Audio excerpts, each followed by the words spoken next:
નમસ્કાર, આપ જોઈ રહ્યા છો ન્યૂઝ. અમદાવાદ જિલ્લાના ધંધુકા શહેરમાં આજે ભક્તિ અને આસ્થાનો ત્રિવેણી સંગમ જોવા મળ્યો. ધંધુકાના જાણીતા શ્રી સિદ્ધિવિનાયક ગણપતિ મંદિર ખાતે આજે 11મો પાટોત્સવ ખૂબ જ ધામધૂમપૂર્વક ઉજવવામાં આવ્યો હતો.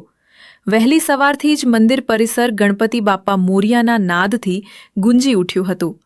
ધંધુકામાં આવેલા શ્રી સિદ્ધિવિનાયક ગણપતિ મંદિરના 11મા પાટોત્સવ નિમિત્તે આજે વિવિધ ધાર્મિક કાર્યક્રમોનું સુંદર આયોજન કરવામાં આવ્યું હતું. કાર્યક્રમની શરૂઆત સવારે 8 વાગે શ્રી ગણેશ યાગથી કરવામાં આવી હતી, જેમાં 1008 લાડુના હોમ સાથે યજ્ઞ પવિત્ર વાતાવરણમાં સંપન્ન થયો હતો. બપોરે 12 વાગે ભગવાન ગજાનનની ભવ્ય મહાઆરતી કરવામાં આવી હતી.